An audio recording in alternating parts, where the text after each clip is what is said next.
Hey, are you really there? Let me guess.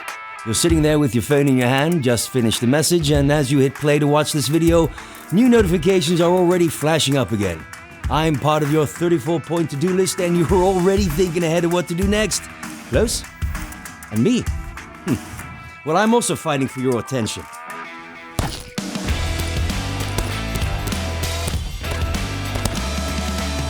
Why? Because I believe if you're willing to go a few rounds with me, we can discover something incredibly powerful. We'll discover that you, your business, and the people around you will thrive if you stop focusing on money, personal gain, success, if you stop focusing on you. We'll discover that the essentials in life and business are interconnected and revolve around the quality of your relationships. So, what's the status of your relationships? Are they meaningful? As meaningful as they could be? That's hard in practice, isn't it? Well, if you think there's room for improvement, I suggest you find the focus to go another round with me. This is Surpassing Success, a video series for you to discover a fulfilling life and business. We exist to help you as a business professional, leader, or entrepreneur to make your life and business more purposeful, joyful, and rewarding. This episode is about the importance of meaningful relationships.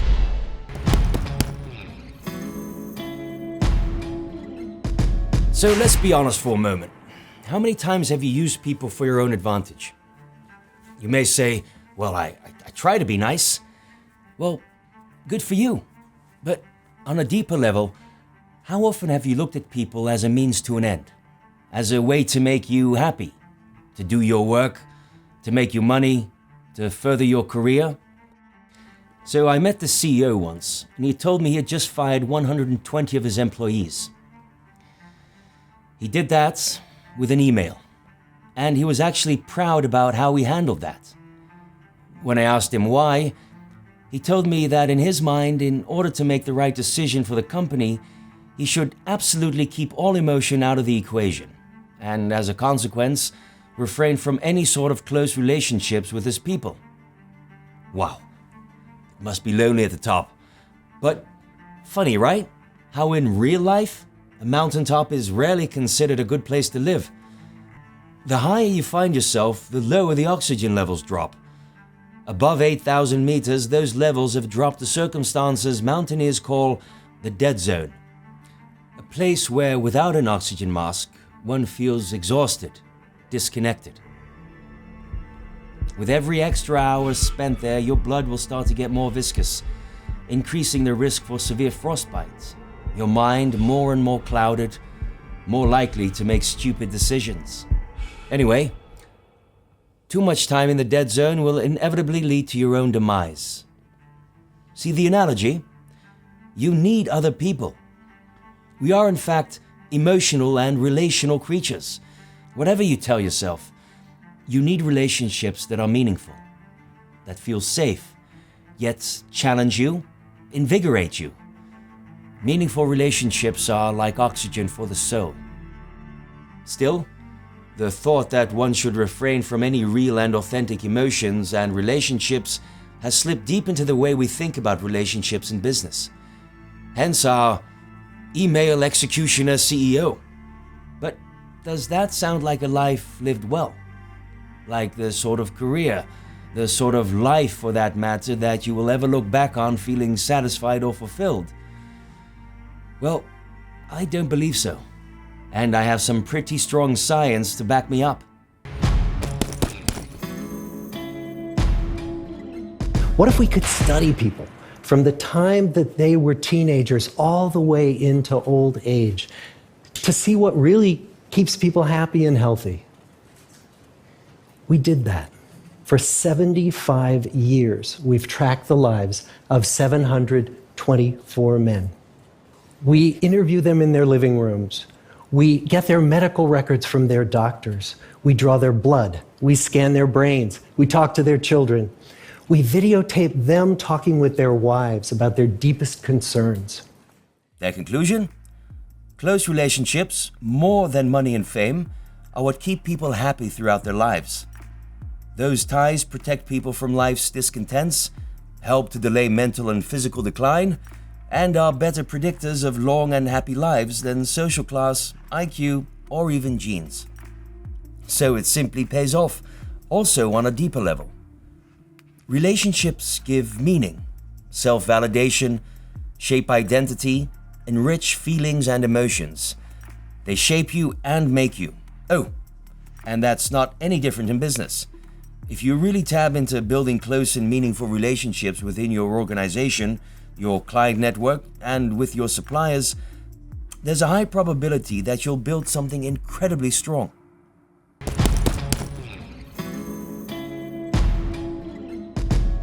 Welcome, Joop. Your company, InMensGrow, promises to help CEOs realize their ambitions by utilizing the change power already present within their people. Yes, I stole that from your website. Sounds like a different approach than that CEO who fired 120 of his people via an email. It is, yeah. I would say he is selling himself short. If you have to work such a way, you're not connected to your people, but you're also not connected to yourself. In your vision, what role do meaningful relationships play in business? It plays a very important role. Without good relationships in a company or team, everything falls apart. And you can see that everywhere. It's never the team with the best players who wins the tournament. It's always the most cohesive team that wins. What's the moment in your life that most influenced your view on relationships? I became responsible for a business unit within Unilever selling ice cream. 10 years before I started, Magnum came to the market, a big innovation and clever marketing campaigns, and it doubled the business, including doubling of the staff. But after a while, the Magnum effect was worn off. The business fell back to its original volumes, and that meant that also half of the staff we had to let go. And that was my task when I started running that business unit. Something tells me you didn't fire those people via email, did you? No, I didn't. So I had quite a few sleepless nights, and in those dark moments, it brought me back to the question: where do I stand for? How do I want to do this? So I set myself 2 additional goals, and the first one was that I wanted to shake hands with everybody I had to say goodbye to, including their spouse. Wow. It really took some time to engage with my team and to open up the relationships, to be honest about our feelings. And what I learned is that people are not against the decision. It's the rejection that really hurts. And when I understood that, we could finish the professional relationship in a very elegant way. So at the end of this reorganization, I got a handshake of all my colleagues, including their spouses. And that felt good. That's great. And what was your second goal? The second goal was to bring back the music and the lights on the department. So after this difficult period, we renewed our purpose. We took a while to build a team again. And we coached and professionally developed all the team members. And that brought the light and the music back on this department. It's amazing what will happen if you start building relationships on those 3 aspects. So goal, team, and your personal role within the team. That sounds wonderful. Thanks, Joop. More from Joop later. But let's agree for now that close and meaningful relationships can greatly influence the quality of both our personal lives and our careers for the better.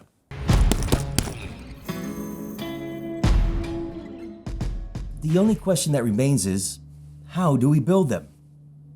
What's the key to building valuable relationships in business and in life?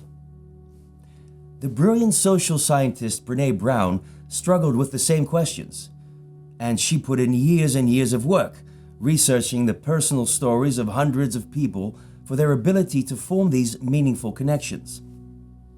And then she stumbled upon a few very interesting commonalities in the group of people most successful in building this type of relationship. A group of people she refers to as the wholehearted. And so these folks had, very simply, the courage to be imperfect.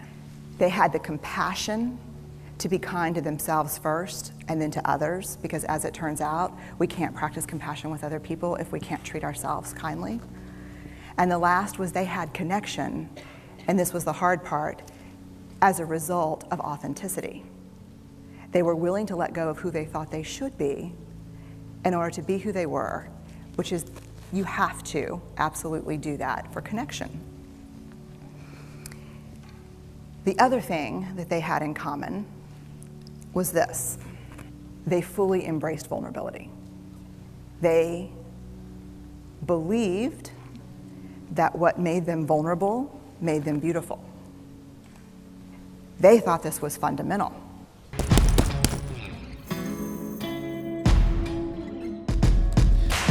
So, being, or becoming that wholehearted person, as Brené calls it, is undeniably connected to being vulnerable.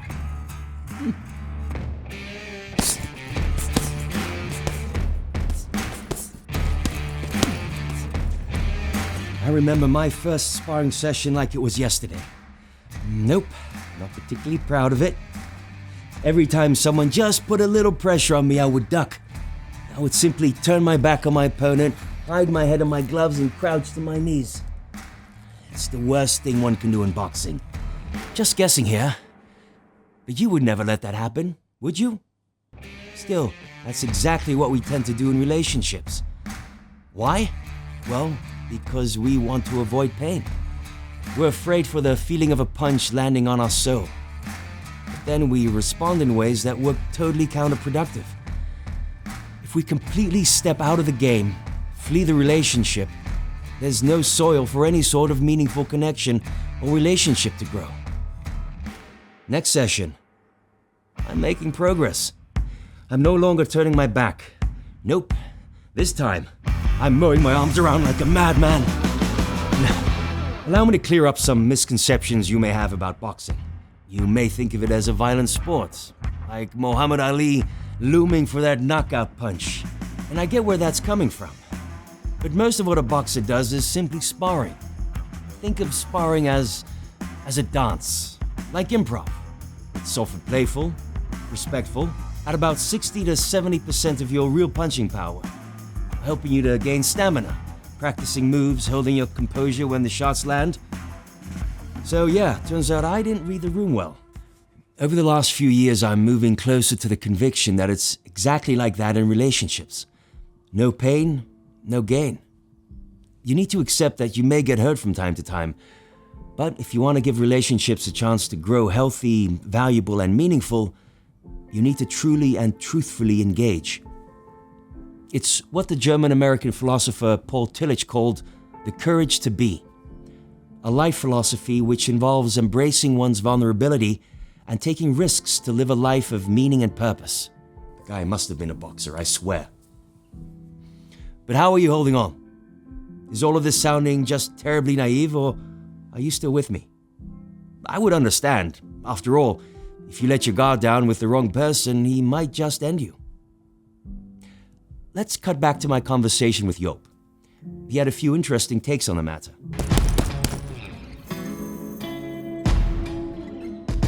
Joop, what's your view on the ideas of Brené Brown?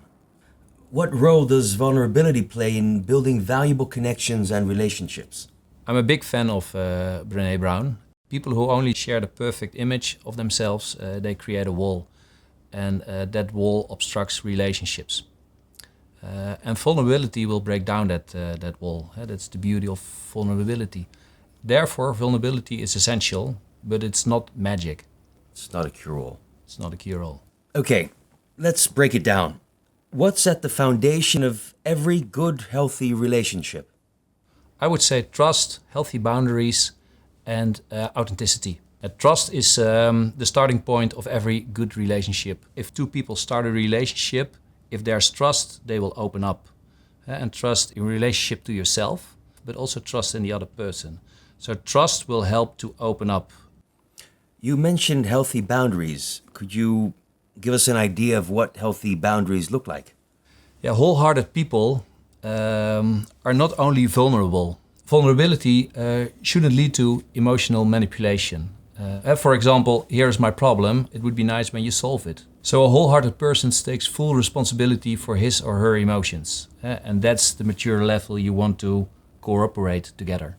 When you work as professionals together, you don't want to end up in a relationship like this. You want to be equal as mature adults, as professionals, and bring into that relationship what's relevant to come to a next level together.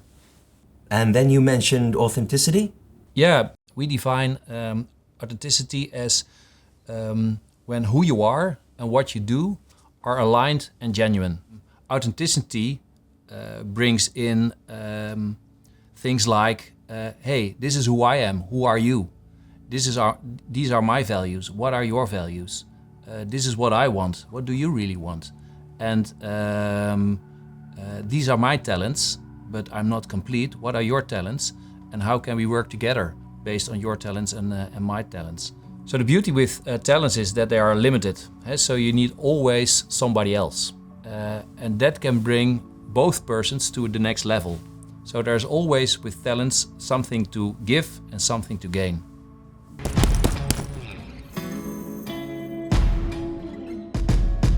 So let's say you've established a few meaningful relationships over the years. You've shown vulnerability at times, you've given trust, and you've received it. Well, good. It says something about you. It tells me that you have the ability to go through that pain. You have the stamina to grow a soul that's resilient, that's able to connect to others on a deeper level. You will benefit from that on all levels of life. Chances are high that it will also gain you success. But pay attention now. Success has the awkward ability to make it all about you, to put you in the center. And that's the type of success that eats meaningful relationships for breakfast. So what do? Well, you need to launch a counterattack. You need to make a conscious decision to not let it be about you, to step out of that center and to make it all about the other. And I have a promise for you if you do. If you start to think from a relational perspective, see things in a larger context, good things will happen. You see, the beauty of it is that the most successful CEOs are the ones that are experts in making other people thrive. They don't seek personal glory or recognition, but instead put the spotlight on the achievements of their team or individual team members. They celebrate those successes. They focus on the greater good of the organization. It's that humble mindset that allows them to really listen to others, value different perspectives, and create an environment where everyone feels valued and empowered.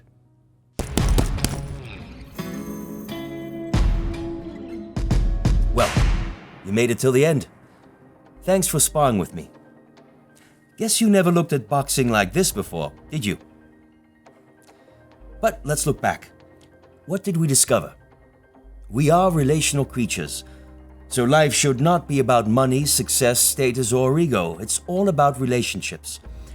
And if you want more healthy and fulfilling relationships in your life, you need to become more like one of those wholehearted individuals. That is what will really add meaning to your business and your life. But it is a choice. You need to step into the ring. You need to engage, connect, become vulnerable, and be present. Be there in the moment. That's a risk. You will get hit. There's no avoiding it. But if you're willing to accept that, embrace it, the rewards will be huge. It will give you more than success, status, money ever can. It will give you and the people around you the chance to flourish and to thrive. If you enjoyed this video and feel ready to dive deeper, we have a free ebook waiting for you. If you want to make a people-oriented business grow, download our practical toolkit. Both are available on the landing page, and I think you might really like them. Furthermore, if you're excited about exploring more episodes from Surpassing Success, we warmly invite you to visit our landing page or check out our YouTube channel. We'd love to see you there.